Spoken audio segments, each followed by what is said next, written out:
Au nom d'Allah, le tout miséricordieux, le très miséricordieux. En vérité, nous t'avons accordé une victoire éclatante, afin qu'Allah te pardonne tes péchés, passés et futurs, qu'il parachève sur toi son bienfait, et te guide sur une voie droite, et qu'Allah te donne un puissant secours. C'est lui qui a fait descendre la quiétude dans les cœurs des croyants, afin qu'ils ajoutent une foi à leur foi. À Allah appartiennent les armées des cieux et de la terre, et Allah est omniscient et sage, afin qu'il fasse entrer les croyants et les croyantes dans des jardins sous lesquels coulent les ruisseaux, où ils demeureront éternellement, et afin de leur effacer leurs méfaits. Cela est auprès d'Allah un énorme succès. Et afin qu'il châtie les hypocrites, hommes et femmes, et les associateurs et les associatrices, qui pensent du mal d'Allah, qu'un mauvais sort tombe sur eux. Allah est courroucé contre eux, les a maudits, et leur a préparé l'enfer. Quelle mauvaise destination! À Allah appartiennent les armées des cieux et de la terre, et Allah est puissant et sage. Nous t'avons envoyé en tant que témoin, annonciateur de la bonne nouvelle et avertisseur, pour que vous croyiez en Allah et en son messager, que vous l'honoriez, reconnaissiez sa dignité, et le glorifiez matin et soir. Ceux qui te prêtent serment d'allégeance ne font que prêter serment à Allah. La main d'Allah est au-dessus de leurs mains. Quiconque viole le serment ne le viole qu'à son propre détriment, et quiconque remplit son engagement envers Allah, il lui apportera bientôt une énorme récompense. Ceux des Bédouins qui ont été laissés en arrière te diront, nos biens et nos familles nous ont retenus, implore donc pour nous le pardon. Ils disent avec leur langue ce qui n'est pas dans leur cœur. Dis, qui donc peut quelque chose pour vous auprès d'Allah, s'il veut vous faire du mal ou s'il veut vous faire du bien? Mais Allah est parfaitement connaisseur de ce que vous œuvrez. Vous pensiez plutôt que le messager et les croyants ne retourneraient jamais plus à leur famille. Et cela vous a été embelli dans vos cœurs, et vous avez eu de mauvaises pensées, et vous fûtes des gens perdus. Et quiconque ne croit pas en Allah et en son messager, alors pour les mécréants, nous avons préparé une fournaise ardente. À Allah appartient la souveraineté des cieux et de la terre, il pardonne à qui il veut et châtie qui il veut. Allah demeure cependant pardonneur et miséricordieux. Ceux qui restèrent en arrière diront, quand vous vous dirigez vers le butin pour vous en emparer, laissez-nous vous suivre. Ils voudraient changer la parole d'Allah. Dis, jamais vous ne nous suivrez, ainsi Allah a déjà annoncé. Mais ils diront, vous êtes plutôt envieux à notre égard. Mais ils ne comprenaient en réalité que peu. Dis à ceux des Bédouins qui restent en arrière, vous serez bientôt appelés contre des gens d'une force redoutable. Vous les combattrez, à moins qu'ils n'embrassent l'islam.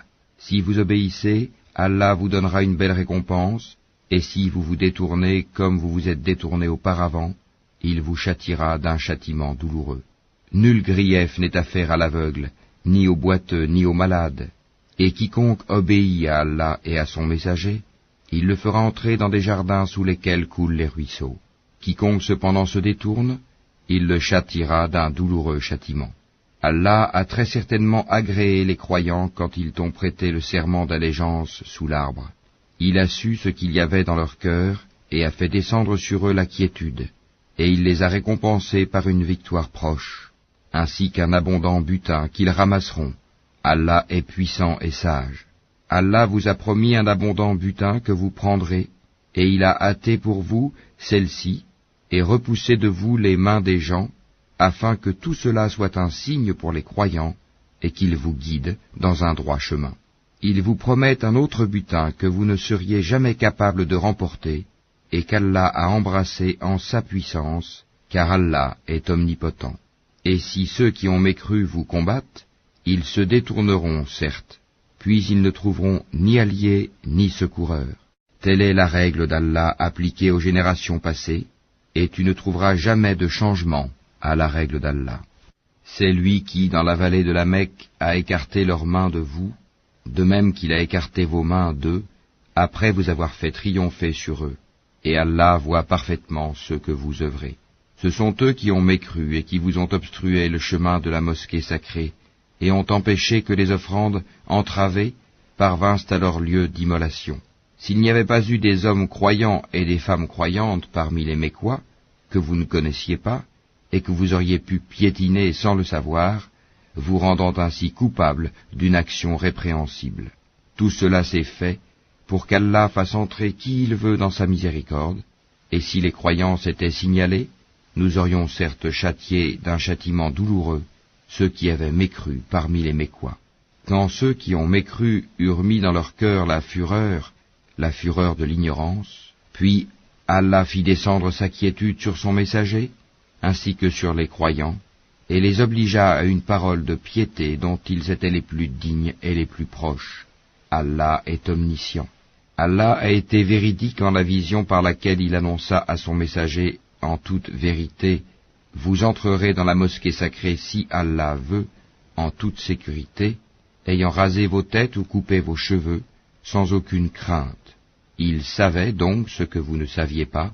Il a placé en deçà de cela la trêve de Houdaïbia, une victoire proche.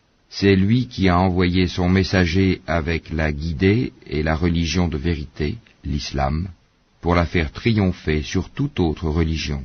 Allah suffit comme témoin.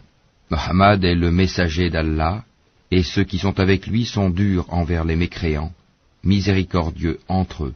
Tu les vois inclinés, prosternés, recherchant d'Allah grâce et agrément. Leurs visages sont marqués par la trace laissée par la prosternation. Telle est leur image dans la Torah. Et l'image que l'on donne d'eux dans l'Évangile est celle d'une semence qui sort sa pousse, puis se raffermit, s'épaissit, et ensuite se dresse sur sa tige. À l'émerveillement des semeurs, Allah par eux, les croyants, remplit de dépit les mécréants.